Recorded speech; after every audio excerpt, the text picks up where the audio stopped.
My name is Lydia Stone, and I learned the hard way that peace sometimes sounds like a setup. It happened on a Friday night that looked perfect, too perfect, maybe. The kind of evening that makes you forget life can turn without warning. The air smelled of rosemary and roasted garlic.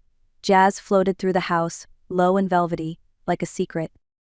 My husband, Richard, had just signed what he called his final mountain, an $8 million logistics contract that would complete the $25 million fortune he built from nothing. We'd been married for 30 years, and in that time I'd seen him fight through markets, bankruptcies, and boardroom betrayals. But that night his eyes carried something different, quiet. Relief, maybe. He sat across from me, his tie loosened, sleeves rolled to his elbows, the amber light from the chandelier softening the lines around his mouth. For once there was no phone vibrating, no talk of shipments or accounts, just us and the hum of the saxophone. When dessert arrived, a simple lemon tart he always loved, he leaned back in his chair and smiled at me in that slow, deliberate way he did when his mind was already 3 steps ahead. "Lydia," he said gently, "I need you to do something for me."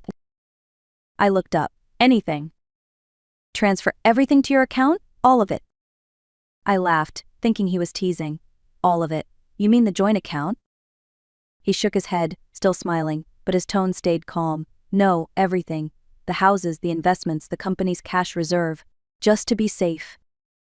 The way he said it, soft, measured, made the air tilt a little. "Richard, you sound like one of those doomsday planners. What's going on?" He reached across the table, his hand warm against mine. "It's not panic, sweetheart. It's protection. Some things are shifting at work. I don't want to explain yet, not until I'm sure. You're the one person I trust to keep it steady if anything happens." That word "if" hung between us longer than the music. Richard had been cautious since his mild stroke 5 years ago, so I didn't press. I forced a smile. "All right, I'll handle it first thing tomorrow, but only because you asked so nicely." He chuckled, the sound light, familiar. "Good, and now we don't talk business again tonight. Promise?" I nodded. "Promise." We moved to the kitchen barefoot, letting the music follow us. The tile was cool beneath my feet, his hand warm at my back. We danced slowly, laughing when he stepped on my toes. The years fell away in that moment. Just 2 people who had once built a dream from nothing. Later, as I washed the dishes, I caught him watching me. His eyes were soft, almost memorizing. "What?" I asked, smiling. He shook his head. "Nothing. You've always been the safe one." At the time, I thought he meant careful. I didn't know he meant guardian. If I had, I might have danced longer. The next morning felt ordinary, almost too calm. Sunlight poured through the kitchen windows, bouncing off the marble counter where 2 half-empty wine glasses still stood from the night before. Richard left early, kissing my forehead before grabbing his keys. "Don't forget to rest today," he said with that soft authority I used to tease him about. I smiled. "You say that like you'll actually come home before dark." He grinned. "This time I will." He didn't.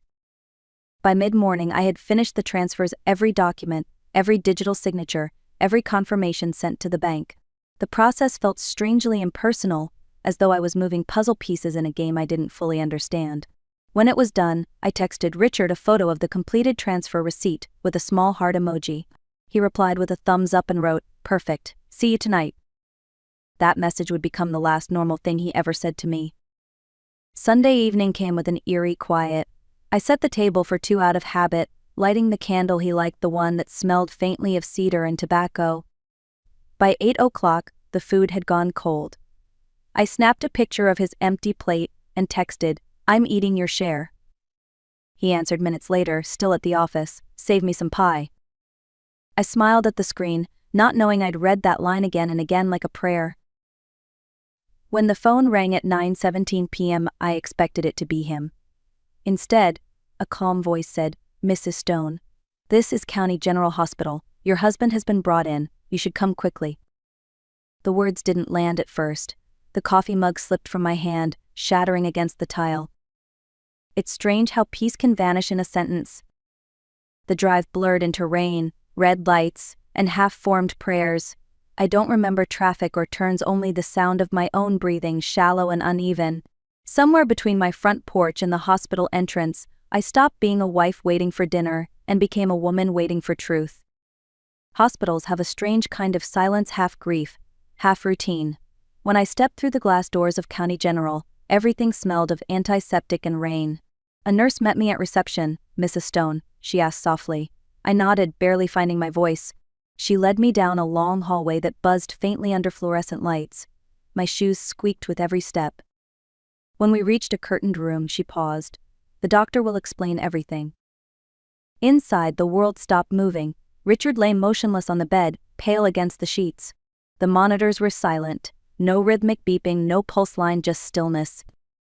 The doctor's voice broke through it, calm but distant. "Your husband suffered cardiac arrest in his office. Paramedics worked on him for over 20 minutes. We did everything we could." Those words always sound the same, final.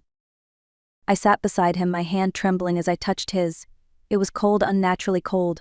"I'm here," I whispered. "You can rest now." I don't know how long I sat there before the nurse came back. She hesitated, eyes downcast.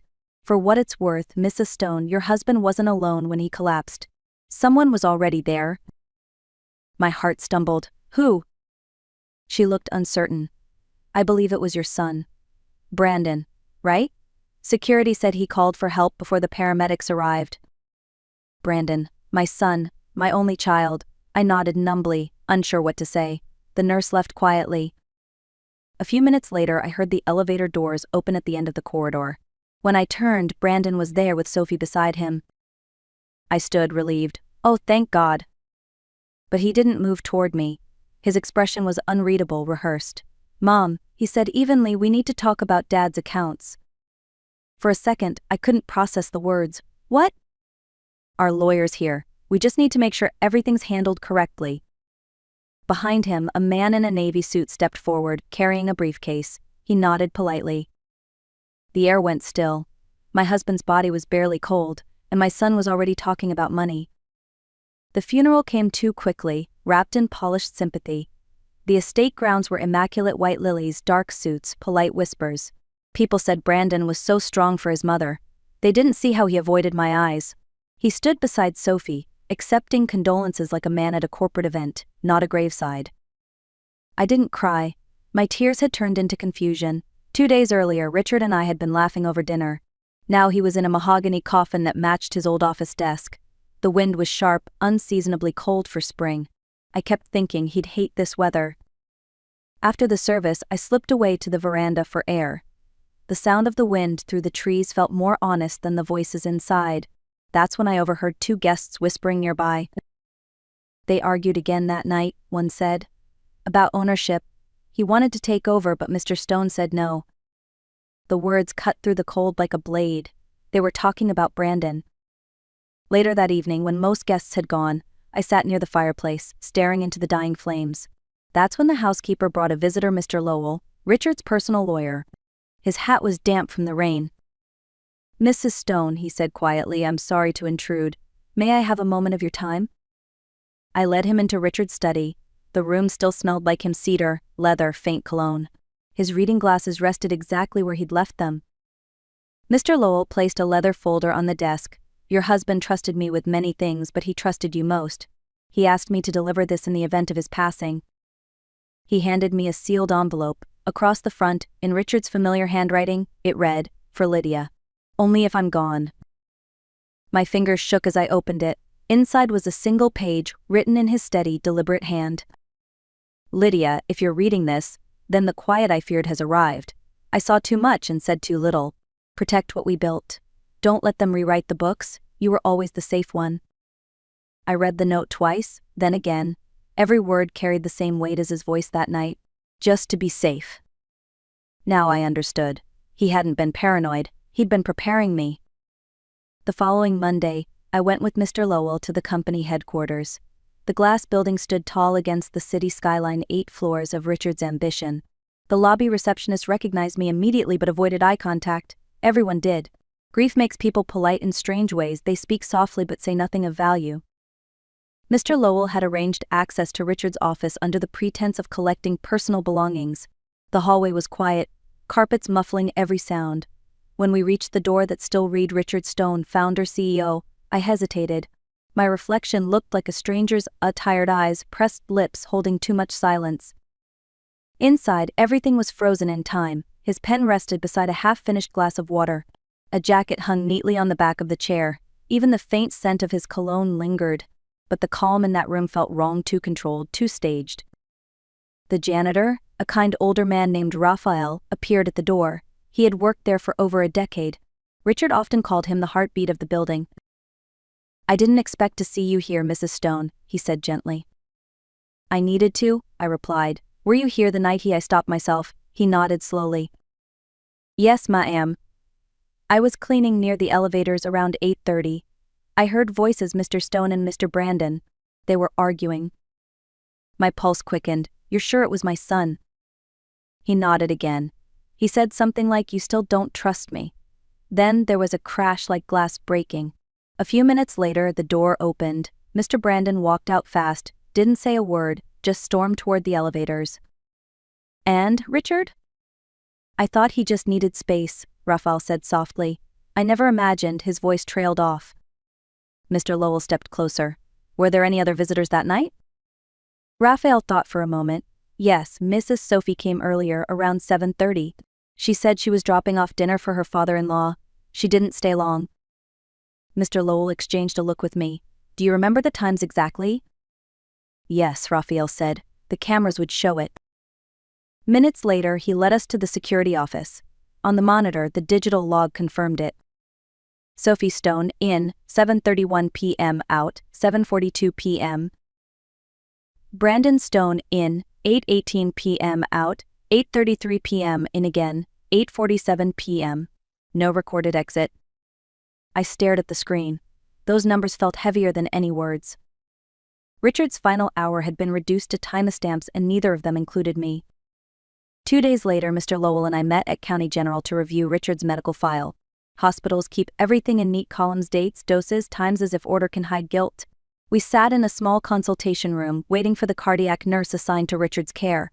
Her name was Nancy Harper. When she entered, she looked exhausted, the kind of tired that comes from more than night shifts. Mr. Lowell greeted her gently. "Thank you for meeting us, Ms. Harper. We just have a few questions about Mr. Stone's treatment prior to his passing." Nancy nodded, fingers twisting the strap of her bag. "Of course." He slid a copy of the dosage chart across the table. We noticed a revision, same entry duplicated, but time-stamped 2 hours later. "Can you tell us why?" Her eyes flicked to the page, then away. It was a correction. I realized I'd entered the wrong dosage, so I fixed it. "Which entry was wrong?" Mr. Lowell asked calmly. "The first or the second?" She hesitated, voice barely audible. "The first." He leaned forward. "Then why wasn't the correction co-signed by the attending physician?" The silence stretched. Finally she whispered, "Because I wasn't told to." "By whom?" Nancy swallowed hard. "Mrs. Sophie Stone called me that night. She said Mr. Stone had been feeling dizzy, restless. She asked me to review his chart remotely and fix any inconsistencies before the doctor noticed. Said she didn't want him embarrassed over another missed dose." My stomach tightened. "She asked you to alter a medical record?" Nancy's eyes filled with panic. She made it sound harmless. She said she was helping. "I thought she's family." Mr. Lowell opened another folder and slid a page toward her. "And this payment," he said evenly, $40,000 from a consulting vendor 3 days before the revision. "Does that look familiar?" Her face went pale. I didn't know it was from them. It came through a third party. I thought it was a bonus." Mr. Lowell's tone stayed calm, but his words sharpened. "Do you understand the gravity of changing a dosage note for a cardiac patient who died 48 hours later?" Nancy broke down. "I didn't mean to hurt anyone." I looked at her, voice steady. "You didn't just hurt someone, you helped erase him." The room went silent. Mr. Lowell gathered the papers. "We'll file to reopen the case. The cause of death won't stay cardiac arrest. It'll read what it truly is, undetermined." A week later, the courthouse smelled like paper and tension. This wasn't a criminal hearing yet. It was a civil motion, Brandon's request to freeze the estate until questions of intent were resolved. To the court, it was procedure. To me, it was betrayal dressed in a suit. I sat beside Mr. Lowell, hands folded to keep them from shaking. Across the aisle, Brandon adjusted his tie, his face calm, almost detached. Sophie sat next to him, perfect posture, eyes trained on the table. They looked like a power couple attending a business meeting, not a hearing about a man's death. When the bailiff called the case, Brandon's lawyer rose first, tall, polished, voice dripping with confidence. "Your Honor, this case isn't about grief, it's about governance. The transfer of $25 million from Mr. Richard Stone's holdings into Miss Stone's personal account occurred less than 48 hours before his passing. We question whether Mr. Stone was of sound mind and free will when this was executed." Mr. Lowell stood next, calm as steady water. "Your Honor, my client's husband authorized those transfers voluntarily, documented and notarized. Every timestamp matches his location and his signature. The bank verified compliance. There is no evidence of coercion, only of caution." The opposing lawyer smiled faintly. "And yet we have no witnesses, no medical clearance, no board approval. Unusual, don't you think?" Mr. Lowell didn't blink. Unusual doesn't mean unlawful. Mr. Stone was securing his assets against internal misuse. The judge leaned forward. "You're suggesting the deceased had reason to fear mismanagement?" "I'm suggesting he was right to," Mr. Lowell said evenly, "because within 12 hours of his death, his son, Mr. Brandon Stone, filed to seize control of those same accounts." A murmur rippled through the courtroom. Brandon's jaw tightened. Sophie shifted in her seat. When it was my turn to speak, I rose slowly. "Your Honor," I said, keeping my voice steady, "my husband didn't move that money to control it. He moved it to protect it. He'd found discrepancies in the company ledgers. He trusted me to keep what we built safe." Sophie's fingers trembled slightly against her clutch. Then, just as the judge began to adjourn for recess, Mr. Lowell's phone buzzed. He glanced down, then looked at me. "The lab results are in," he whispered. I didn't need to ask what that meant. The truth had finally arrived, and it was lethal. The toxicology report changed everything. Richard's blood contained traces of chloral derivative, an old-fashioned sedative, nearly undetectable in small doses, but deadly when combined with cardiac medication. The official cause of death was amended from natural cardiac arrest to undetermined, triggering a full criminal investigation. Detective Moreno, a calm woman with tired eyes, handled the case. She spoke with the precision of someone who had seen too much. "Mrs. Stone," she told me, "the pattern is clear. The payments, the call logs, the dosage edits, it all points to a coordinated effort. We just need a confession to connect the dots." That confession came faster than anyone expected. Nurse Nancy Harper broke first. She admitted everything: the phone call, the payment, the fear. In her statement, she said she'd been contacted not once, but twice, the second time by Brandon himself. He wanted her to make sure the change looked routine. By the time the detectives visited Sophie, she was already waiting with a suitcase. She didn't fight. She didn't cry. She just said quietly, "He told me it would be quick." When the arrests were made, the news spread fast. Local hair and wife indicted in death of business magnate. The headlines made my stomach twist. I didn't feel victory, only a strange, exhausted relief. The courtroom that once felt like a battlefield now became a place of closure. Brandon was charged with fraud, tampering with evidence, and involuntary manslaughter. Sophie faced charges of bribery and obstruction. During sentencing, the judge asked if I had anything to say. I stood, voice low but clear. My husband believed in building things that last. Trust, work, family. What happened wasn't just about money, it was about destroying the very things he stood for. I'm here today because he prepared me to stand when everything else fell apart. The judge nodded slowly. "You kept your promise, Mrs. Stone." Brandon was sentenced to 18 years, Sophie to 15. After the verdict, I returned home to silence. The same house where we danced in the kitchen, where rosemary still grew by the window. I sat at the dining table, the evening light fading gold across the glass. For the first time since Richard's death, I didn't feel fear. Only quiet. Only peace. Justice, it turns out, doesn't always shout. Sometimes it whispers through the walls of an empty house. Weeks passed, and the house slowly began to feel alive again. I started opening the curtains in the mornings, letting the sunlight spill across the hardwood floors. The silence that once pressed on my chest now felt softer, like a friend who understood. I kept Richard's study exactly as it was: the books, the jacket on the chair, the glass paperweight he'd bought in London. Sometimes I'd sit there with a cup of tea, reading his old notes. They weren't about business anymore. They were about balance, legacy, and the kind of peace that can't be bought. One afternoon, I found the watch he used to wear tucked inside the desk drawer. I hadn't noticed it before. The engraving on the back read, "For Lydia, my safe place." I smiled through tears. After everything, the lies, the courtroom, the betrayal, his words still carried me home. People often ask how I managed to survive it all. The truth is, I didn't survive because I was brave. I survived because I listened. Richard had warned me in the only way he knew how, and I finally understood what he meant by safe. It wasn't about money or property. It was about trust, about knowing when to stand your ground, even when your own family tries to move it beneath your feet. I've learned that peace isn't the absence of conflict, it's the quiet that follows justice. Before I end my story, let me say this: if you've ever had to protect what's yours, or stand alone when the people closest to you turned away, you're not weak, you're simply awake. Tell me where you're watching from, and if my story reminds you of someone you love, like, share, and subscribe to The Art of Revenge. Because sometimes, justice doesn't roar, it breathes in silence, waiting for someone brave enough to hear it.